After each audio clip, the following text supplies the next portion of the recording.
Hello everyone, പുതിയൊരു വീഡിയോയിലേക്ക് സ്വാഗതം. ഇന്നത്തെ വീഡിയോ എങ്ങനെ ഒരു കാരിക്കേച്ചർ ചെയ്യാമെന്നാണ്. ഈ ഒരു കാരിക്കേച്ചർ ചെയ്തെടുക്കുന്നത് ഫ്രീ ഹാൻഡ് മെത്തേഡ് യൂസ് ചെയ്തുകൊണ്ടാണ്. അതുപോലെ ഒരുപാട് സുഹൃത്തുക്കൾ ചോദിച്ചിരുന്നു ഏത് ടാബ്ലറ്റാണ് വരക്കാൻ യൂസ് ചെയ്യുന്നത്. ഞാൻ യൂസ് ചെയ്യുന്നത് ലെനോവോയുടെ ടാബ് M10 ആണ് യൂസ് ചെയ്യുന്നത്.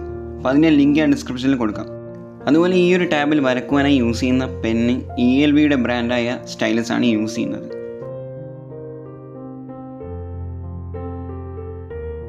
ഇനി നമുക്ക് വരക്കുവാൻ യൂസ് ചെയ്യുന്ന ആപ്ലിക്കേഷൻ പരിചയപ്പെടാം. ഞാൻ ആദ്യം തന്നെ ഔട്ട്ലൈൻ ഇടുന്നത് സ്കെച്ച് ബുക്ക് യൂസ് ചെയ്തുകൊണ്ടാണ്.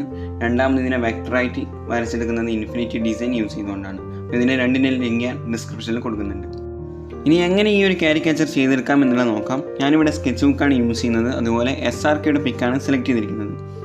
ഈ ഒരു ചിത്രം കാരിക്കേച്ചറിലേക്ക് മാറ്റുന്നത് ആദ്യം തന്നെ ഒരു സർക്കിൾ വരച്ചിട്ട് അതിനെ നോർമലി ഒരു പെൻസിൽ ഡ്രോയിങ് ഒക്കെ ചെയ്യുന്നത് പോലെ ഫ്രീ ഹാൻഡ് ആയിട്ട് ചെയ്യുന്നതുകൊണ്ട് ഒരു സർക്കിൾ വരച്ച് അതിൽ സെൻട്രൽ ലൈൻ കൊടുത്ത് ഐക്കും നോസിനും ഒരു ലൈൻ ഇട്ട് കൊടുത്തു. ഇനി ഇതിൻ്റെ ബാക്കി ഭാഗങ്ങൾ വരക്കുമ്പോൾ ഈ ഒരു ഫേസിൽ ഈ ഫേസിൻ്റെ ഷേപ്പ് അല്ലെങ്കിൽ നോസ് അല്ലെങ്കിൽ ലിപ്പ് അല്ലെങ്കിൽ ബിയേർഡ്, അപ്പോൾ ഇതിലൊക്കെ എന്തൊക്കെ ചേഞ്ചസ് വരുത്താൻ പറ്റും. ചിലപ്പോൾ നോസിന് ഒരൽപ്പം തടി കൂടുതലായിരിക്കാം, അല്ലെങ്കിൽ ലിപ്പിന് തടി കൂടുതലായിരിക്കും, അല്ലെങ്കിൽ താടി കുറച്ചേ ഉണ്ടാവും, അതുപോലെ താടിയെല്ലാം കുറച്ച് നീണ്ടിട്ടായിരിക്കും. അപ്പോൾ ആ ഒരു ഫേസിൽ എന്താണ് എക്സാജുറേറ്റ് ചെയ്യാൻ കൂടുതലായിട്ടുള്ളത്, അപ്പോൾ അതിനെ മാത്രം എക്സാജുറേറ്റ് ചെയ്യുക. ബാക്കിയുള്ളതൊക്കെ സെയിം ഫോമിൽ തന്നെ കൊടുക്കുക. ഒരുപക്ഷെ ഈ ഒരു കാരിക്കേച്ചർ ചെയ്യുമ്പോൾ നമുക്ക് ആ ഒരു ഫേസ് കറക്റ്റായി കിട്ടണമെന്നുണ്ടെങ്കിൽ ചിലപ്പോൾ ഒരുപാട് തവണ വരച്ചാലാണ് നമുക്ക് ആ ഒരു കാരിക്കേച്ചറിൽ ആ ഒരു രൂപം കൊണ്ടുവരാൻ പറ്റും. ഡിജിറ്റലായിട്ട് ചെയ്യുമ്പോൾ നമുക്ക് ഒരുപാട് വഴികളുണ്ട്. എത്ര തവണ വേണമെങ്കിലും ഇറേസ് ചെയ്യാം. ഇറേസ് ചെയ്തിട്ട് അതിൽ എവിടെയാണോ ചേഞ്ചസ് തീർത്തേണ്ടത് അവിടെ മാത്രം കുറച്ച് ക്ലിയർ ചെയ്യാൻ അവിടെ കറക്റ്റ് ചെയ്ത് കൊണ്ടുവരാൻ സാധിക്കും.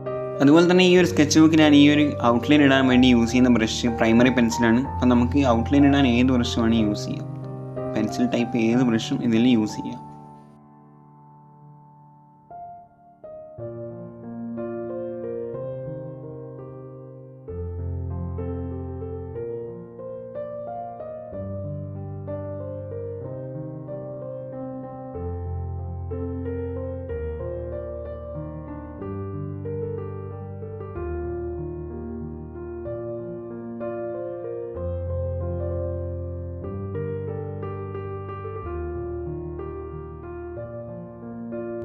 ഇങ്ങനെ സ്കെച്ച് ബുക്കിൽ നിന്നും ഔട്ട്ലൈൻ ഇട്ട ശേഷം നിങ്ങൾക്ക് സ്കെച്ച് ബുക്കിൽ നിന്ന് തന്നെ കളർ കൊടുക്കാം.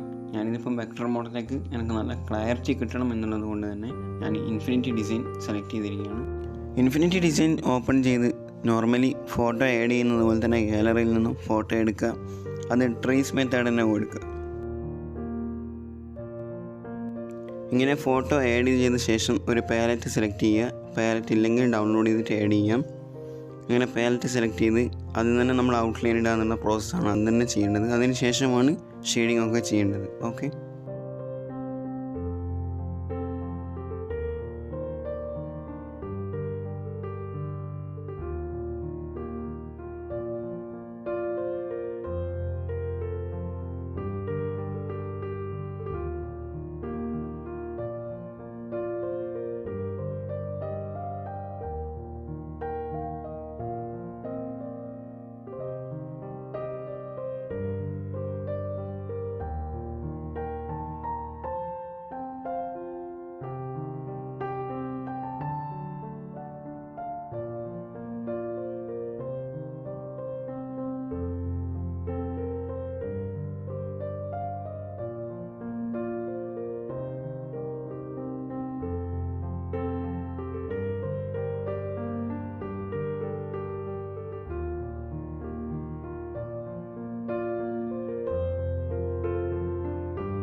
ഇനി ചെയ്യുന്നത് ഫേസിലെ ഷെയ്ഡിങ് ആണ്. അപ്പോൾ അതിന് വേണ്ടി ഒരു കാര്യം പറയാനുണ്ട്. ഒരുപാട് സുഹൃത്തുക്കൾ മെസ്സേജ് അയക്കും, പാലറ്റ് ഒന്ന് അയച്ചു. സംഗതി ഒരു പാലറ്റ് തന്നെയാണ് എല്ലാ ഡ്രോയിങ്ങിലും ഞാൻ യൂസ് ചെയ്യുന്നത്.